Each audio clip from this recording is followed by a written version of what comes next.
Ayan. Have a blessed divine hope, everyone. Divine peace, divine forgiveness, no? Sa ating lahat. Ngayon ay December 10, 2024. At ang oras ay 11:30 a.m. Purihin ang nagsugo, hindi ang mga sinugo.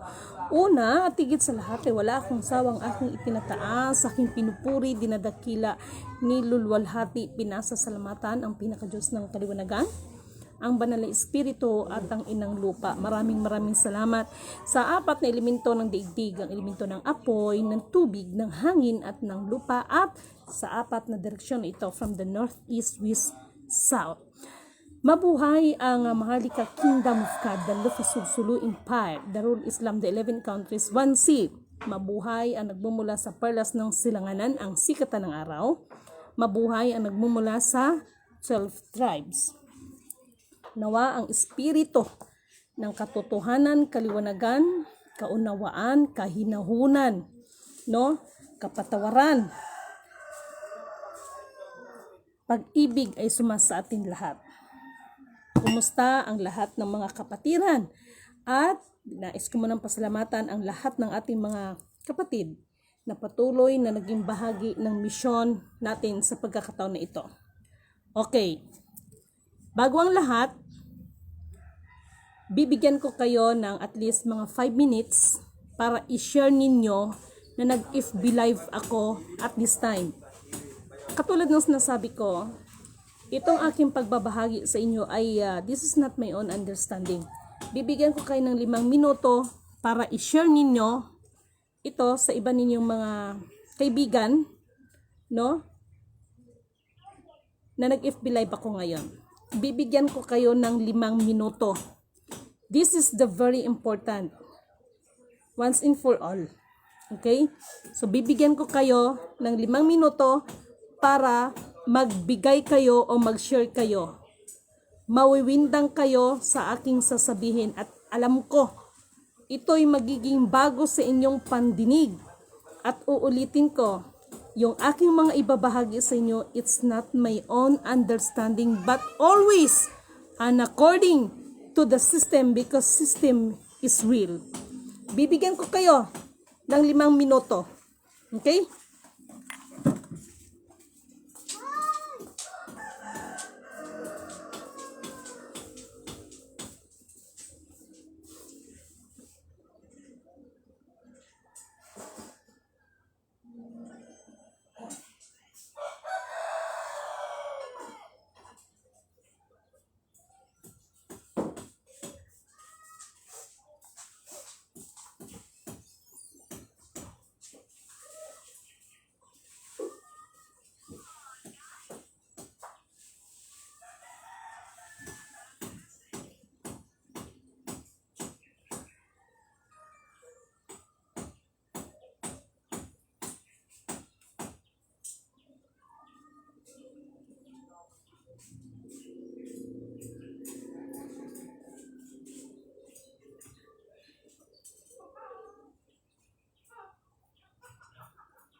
Ayan na, no? At para sa mga nag-shares dyan, thank you so much, no? Mahalaga yung aking ibabahagi sa inyo this morning. Nakita niyo ba to? This is the feeder, okay? So, this is it. Okay. Ang ating topic ngayon ay regarding sa confidential fund. Yung masyadong maingay na confidential fund. At ito ang naging ugat, naging sanhi, isa sa mga naging ugat. Kasi meron pang pinakaugat. Kumbaga sa puno, markot na lang. So, isa sa mga ugat ng dahilan kung bakit nagkaroon ngayon ng problema between our president and our vice president. Nag-umpisa yan tungkol sa confidential fund. Okay. As I know, but before that, puri na nagsugo, hindi ang mga sinugo. Nagpasalamat ako sa karunungan na ipinagkaloob sa akin ng kataas-taasan. Dahil, katulad ng sinasabi ko nung nakaraan, meron akong 3 laban. Meron 3 laban na pinanggalingan. Ito lang mga nakarang araw. Sa loob ng 2 araw, 3 laban. May 3 laban na pinaglalabanan. At puri nang nagsugo, hindi ang mga sinugo dahil ibinigay niya ang katagumpayan sa aba ninyong lingkod. Kasamas ng aking mga katuwang, mga kaibigan. At this morning, another laban na naman ito. Katulad ng sinasabi ko, confidential fund ay naging ugat ito, isa sa mga naging ugat ng pagkaroon ng hidwaan between the president and the vice president. Hindi ako eksperto, hindi ako taga-bangko, at hindi rin ako namumuno sa kapamunuan ng pangkapayapaan. Ngunit subalit datapwat sa karunungan na ipinagkaloob ng Diyos, higit pa ito sa 10 hari na magagawa, higit pa sa salapi na magagawa, at higit sa lahat, ito'y magliligtas sa atin ng lahat ng ating kapahamakan. Number 1, higit pa sa 10 hari na magagawa. Alam nyo, kahit anong mga bangayan ninyo regarding sa confidential fund, no? Ito ang natuklasan ko sa confidential fund, and this is not my own understanding, and it is all about the system. Nakikita, recorded pala talaga lahat. Number 1, ang confidential fund ay para lamang yan sa mga intelligence. Just like, nasa army ka, nasa police ka, ganon. So, napag-isip ko, paano nangyari the time na yon ay may tinatawag na confidential fund under the name, allegedly, no, under sa pamumuno ng ating VP Sara Duterte. Okay, hindi maaari na yan ay gagamitin, kasi ang alam ko Department of Education siya, Secretary of Department of Education siya. So how come na nagkaroon ito ng pagkakataon na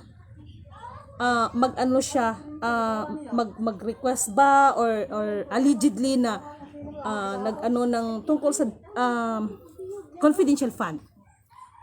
Pangalawa, bagamat merong mga aligtuntunin that confidential fund, kaya nga confidential dahil ito ay gagamitin ito para sa tinatawag na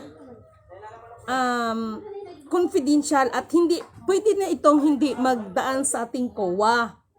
Ngunit subalit datapat ito na ngayon. Ito na ngayon, makinig kayo. Alam nyo, kahit sabihin natin ganon, like for example, sa sample lang halimbawa sa pamunuan ng AFP. Kahit ikaw pa ang hepe, without knowing and without the approval of your committee, ay hindi maaaring maglabas ng confidential fund. Kahit ikaw pa ang hepe. Okay? Para sa kaliwanagan lahat.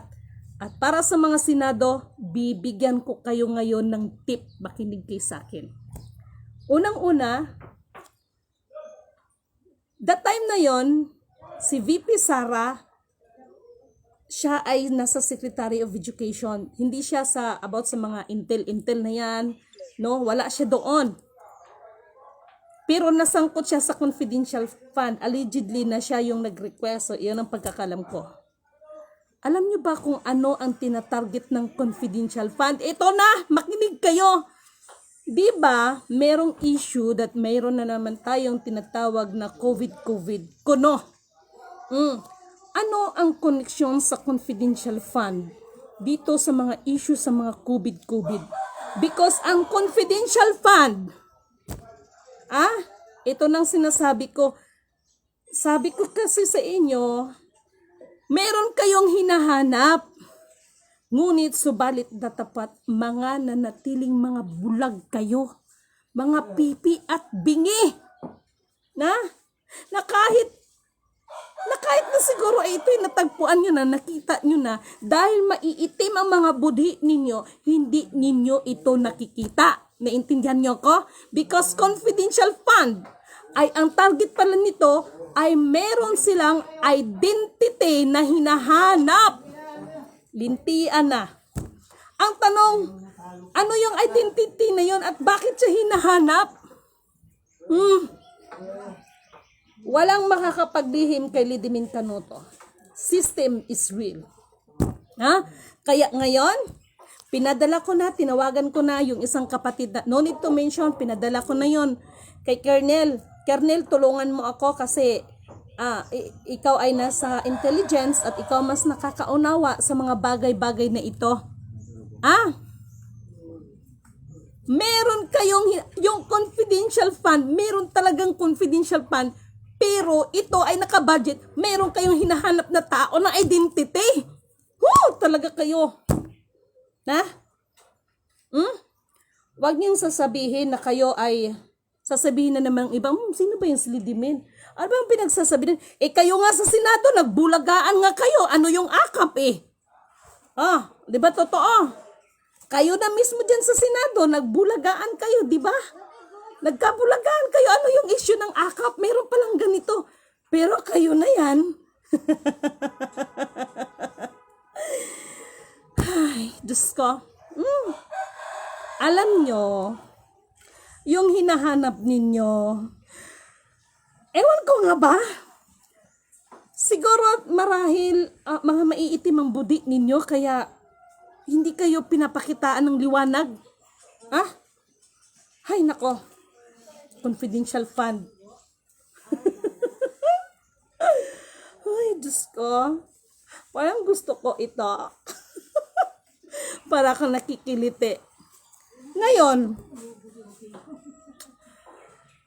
ito po ay may kinalaman ngayon. Alam nyo ba yung confidential fund na yan? Ito po ay may kinalaman para magkaroon kayo ng release. Hindi big bombastic release yung totohanang release.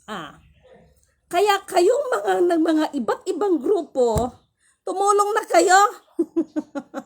Kulitin ninyo ang Senado. System is real. Yan ang purpose ng confidential fund. Puro na lang ka-investigasyon. Parang ganito yun, Kung sino-sino na ang mga nasasangkot, nadadamay. Parang ganito lang yan. Isang doktor na yan, Ngayon, ang isang pasyente, magpapacheck up yan. Okay? Natural, aalamin niya kung ano yung sakit kahit doktor na siya para malaman niya kung ano ang dosage, kung ano ang gamot na i-resita niya. Walang pinagkaiba yan sa kaguluhan ninyo ng confidential fund. Puro kay bangayan dyan. Kung sino mga nasasangkot, idinidiin ang isa para magiging biktima, pabiktim ipik ka, inusinti ka. Pero kayo lang naman din ang nandyan. No?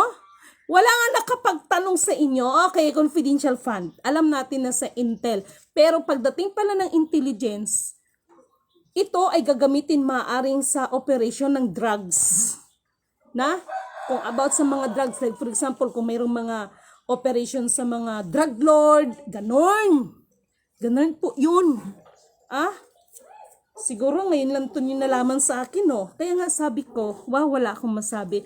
Kung tutuusin, kagabi habang nag-if live ako, nanindig ang balahibo ko.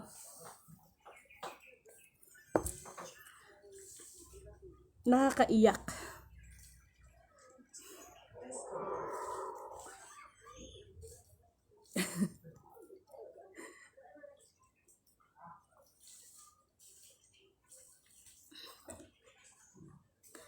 Nakakaiyak dahil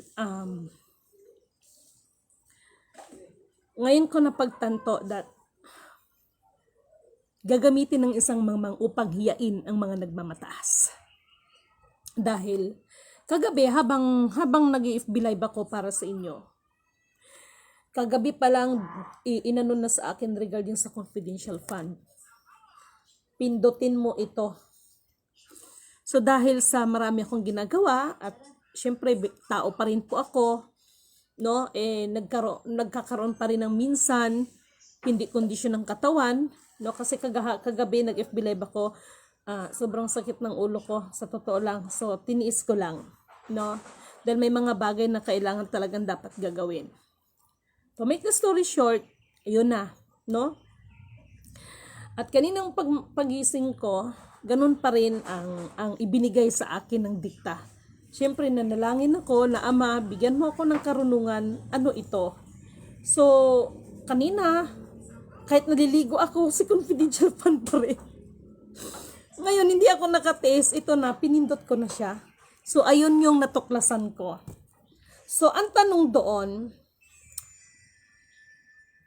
doon, operation dapat yon siya sa about sa drugs. Ano ba talaga ang gobyerno natin? Meron ba talagang pinoprotektahan na mga hinayupak ng mga drug lord? O merong pinoprotektahan ang gobyerno natin na mas nanaisin pa nila na hindi lalabas ang buong katotohanan na siyang magpapalaya sa atin lahat? Kasi nandoon, no, nakita ko kaya nga sabi ko kay Colonel, ibigay mo sa akin, pero kaya lang, inaantay ko po yung inaantay ko po yung email ad niya kasi wala pa po yung email ad niya. So doon ko na-realize that iba talaga, pagkarunungan talaga nagmumula sa kataas-taasan. Dalong nakaraang araw lang, mga 2 days na laban, 3 laban sa loob ng 2 araw. Purihin ang nagsugo, hindi ang mga sinugo. Yan po ay napagtagumpayan namin. Na walang sinuman ni salapi at kahit gaano pa karami ang hukbo mo, kung hindi sa tulong ng patnubay at gabay ng espiritu, banal na espiritu, walang magagawa ang anuman dami ng hukbo, anuman dami ng armas, anuman ang katalinunan mo, anuman ang pagkabihasa mo tungkol sa agham. No, wala. Pero ang karunungan na ipinagkakaloob ng kataas-taasan, higit pa sa 10 hari na magagawa, higit pa sa salapi na magagawa, at higit sa lahat, ito'y nagliligtas sa atin ng kapahamakan. Kaya yung pag-imbestigan nyo dyan sa confidential fund, lalayo ang investigasyon nyo. Sa halip na magtrabaho kayo dyan para sa ikakalunas, ikakatulong, ikakaginhawa ng bawat mamamayan. Kayo lang naman ang lagi naghihiring dyan. Yung mga taong bayan, nagtsatsaga na lang sa mga patak-patak ng ayuda ninyo, no? Pero yung tunay na mukha ng kalagayan natin, hindi nyo na natutukan. No? Tapos kung sino-sino pang madadamay, simple lang po, mahal na Senado. Number 1, ang confidential fund, no? Pinaano ko to kay Colonel, mga Republic Act, mga ganito-ganyan, kasi hindi naman po ako lawyer, no? Pero nababasa ko siya.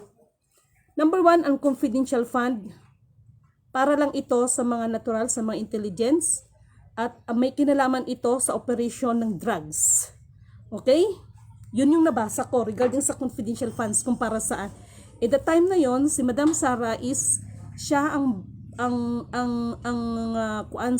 Secretary of Education. So how come that from Secretary of Education napunta ngayon sa confidential fund? Ang may ano lang diyan, ang may ano bang tawag noon? Ay ang mga jurisdiction lang yan ay yung sa Intel. So ito yung mga katanungan, no? At dapat tumbukin agad sino yung mga kasabwat at bakit ito lumabas at bakit mayroon ganon. Pero meron din ako nakikita doon about siya sa program. So educational pa rin. Regarding pa rin sa drugs.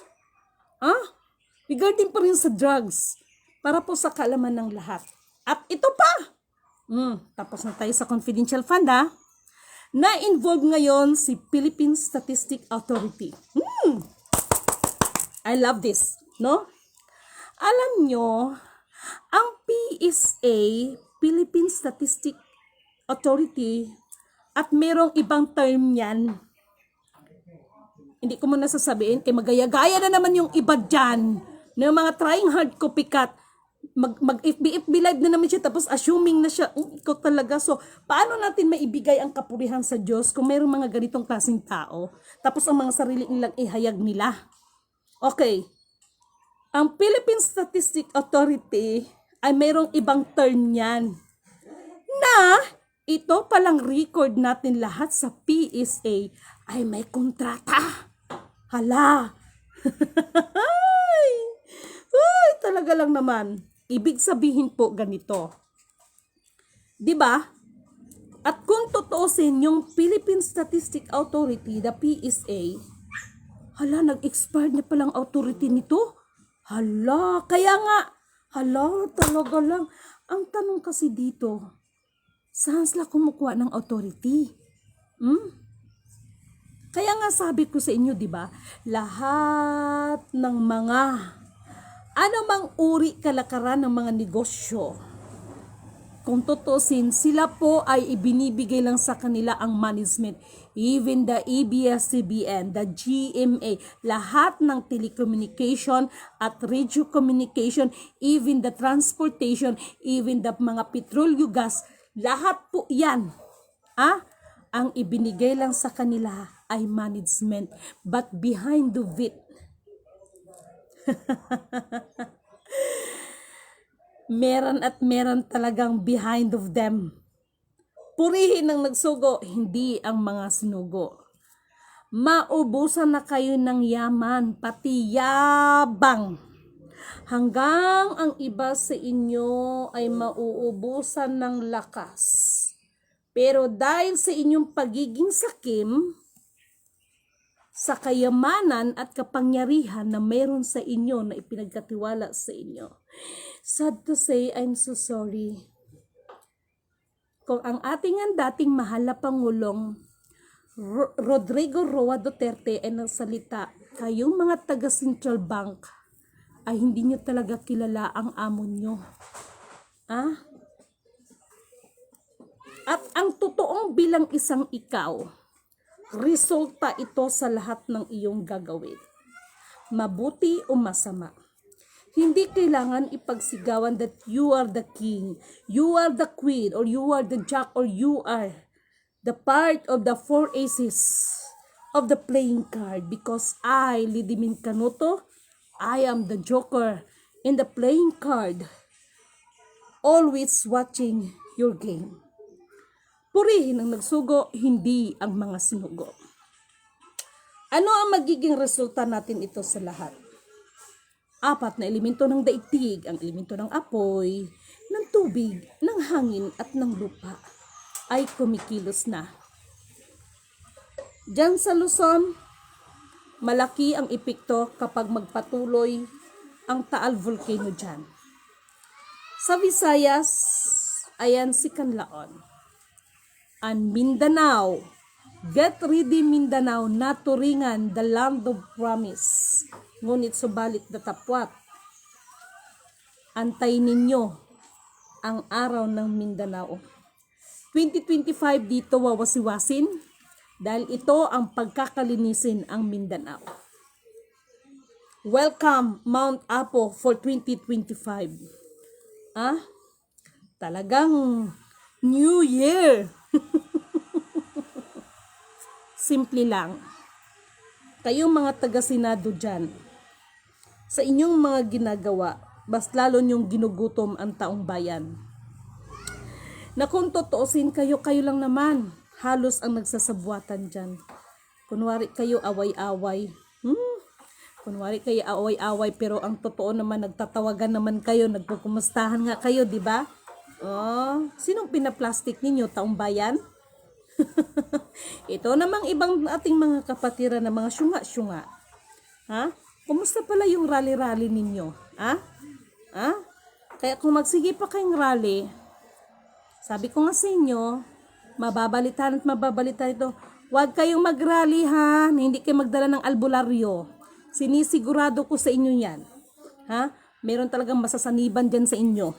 Na? Kasi pati yung mga kaluluwa na nanahimik na ginugulon nyo. No? Yung mga patay, binubuhay nyo. Yung mga buhay, pinapatay ninyo. Na? Alam ninyo,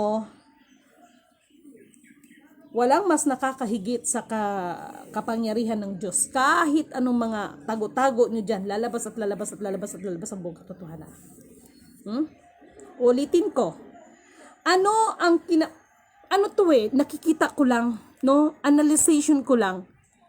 Kumbaga sa yun yung aking na-analyze sa sitwasyon. That confidential fund, meron talaga kayong hinahanap ng isang identity. No? At itong identity na ito ay may kinalaman ito sa tinatawag na pagbubukas ng ewan ko sa inyo kung ano yung mga bubuksan ninyo. Na?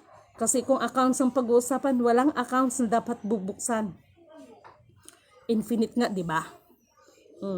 Maliwanag nga, di ba? Na even the Bible, even the banalang kasulatan, the gold and the silver is mine, sabi ng Diyos. Pero nakakalungkot dahil marami ngayon ang inaangkin na, alam mo na, except yung authority na pinag-uusapan. Okay? Kaya nga, ang Federal Reserve, the International Monetary Fund, kung mag-claim ka ng isang account, be sure that you have na tinatawag na exhibit. Dahil ang iyong hinahawakan na mga may kinalaman sa heritage account, the global asset accounts, yan po ay required nila na mayroong 3 tinatawag na exhibit. Kaya marami ngayon ang nabubuang pagdating ng alam nyo na. Pero sinasabi ko na sa inyo, ang totoong exhibit ay yan ay matatagpuan sa 3 bituin natin na nasa ating watawat. Purihin ang nagsugo, hindi ang mga sinugo. Dalangin ko ang espiritu ng kaliwanagan at katotohanan at espiritu ng pagtanggap ng katotohanan ay sumasa inyo. Ha? Unahin ninyo hanapin ang buong katotohanan at ang katwiran ng kataas-taasan upang ang lahat ng bagay ay daragdag sa atin. Ang isang lidimin kanuto, nagtiis sa lahat ng inyong mga pangungutya, panghuhusga, panlilibak, no? Pagsasamantala ninyo, no? Patawarin ako ng Diyos pero ito'y ibabahagi ko lang. Meron ako isang medalyon na pagkakilanlan sa aking buong pagkatao. Maging siguro sa kabilang mundo, no, ay pagkakakilanlan ko yon. Ngunit dahil sa kahirapan ng mga panahon na yon, napilitan ko itong isanla sa isang tao. Dahil nakita niya na maganda ang medalyon at nakita niya na ang medalyon na yon ay mayroong kakaibang nakabuti para sa kanya. Ngunit talagang sadyang sinubok ulit sa pagkakataon ng aba ninyong lingkod. Kaysa naman magnakaw ako, no? So, di bali na mangutang, no? Kaysa naman magnakaw ako. To make the story short, nilapitan ko yung taong aking pinagsanlaan. At dahil nakita niyang gipit na gipit ako, pinrangkan niya ako. Gusto ko ang medalyon mo. Gusto ko mapasa akin ang medalyon mo. Sa ayot sa gusto mo, ito lang idaragdag ko sa iyo. Sa halagang 4,000, bali 5,000 lahat. 1,000 lang ang pagkasanla ko that time na yon. Binigyan ako ng 4,000. Tumulo ang luha ko. Pero ang sabi ko sa kanya, kung dumating ba ang pagkakataon na kukunin ko sa iyan, tutubusin ko ng 1,000,000, ibibigay mo ba? Isa lang ang sagot niya. Kung mayroon kang 1,000,000. Ngunit sinubukan ko siya sa isang pagkakataon. Ang sabi ko sa kanya, meron na akong 1,000,000. Bari ko bang tubusin ang aking medalyon? Nagalit siya at sinabihan niya akong hindi niya alam na meron siyang sinabi ng ganon at hindi na niya ibibigay sa akin ang medalyon na yon. To make the story short, nalungkot ako. Iniyakan ko yon. Hanggang sa nabalitaan ko na ang babae na yon ay nagkasakit at ito ang pinakamasakit. Siya ay tuluyang naloka. Minsan, nag-usap kami ng kanyang kaisa-isang anak. At kinausap ako ng kanyang anak. Ate, bago nangyari kay mama na yan, ay lagi ko siyang nakikita na hinahalikan niya ang medalyon na isinanla mo sa kanya. Ano ba ang meron sa medalyon? Ang sabi ng anak niya, ate, kung ito'y sumpa kay mama, maaari bang kunin mo ito ang maaari bang kunin mo na lang ang medalyon? Ang sabi ko sa kanya, nung time na yun na sinabi ko na meron akong 1 milyon, sinubukan ko lang ang iyong ina. Pero nakita ko yung ina sa pag-interest niya sa medalyon na yon. Hanggang sa dumating ang punto na sinabi ng kanyang anak, alam ko naman kung magkano lahat ang pagkasanla mo nun. Ate, kahit ibibigay ko na sa iyo, kahit hindi mo na tubusin ang medalyon mo, ibibigay ko sa iyo. Kaya lang ako'y nalulungkot dahil hindi ko na mahanap ang medalyon mo. Ano ang bottom line dito sa kwento ko? Sadyang ang mundo ng mga tao ay napakalupit. Nandun yung pagmamalabis na akala mo nakatulong pero nandoon yung pananamantala sa kapwa. Nalungkot ako sapagkat bagamat ganun ang nangyari, ay nakatulong pa rin sa akin ang tao na yon. Dalangin ko na lang at hingi ko na lang sa may kapal, anuman ang nagawa niyang kasalanan, pinatawad ko na siya. At hinihingi ko na rin ang kanyang kapatawaran sa Ama. Simple lang. Sa mundong ibabaw na ito, sadyang may mga bagay na kahit ginusto mo, kung hindi yan ay para sa iyo, hindi yan para sa iyo. Huwag ninyong pag-interesan. Lahat ng aking sinasabi,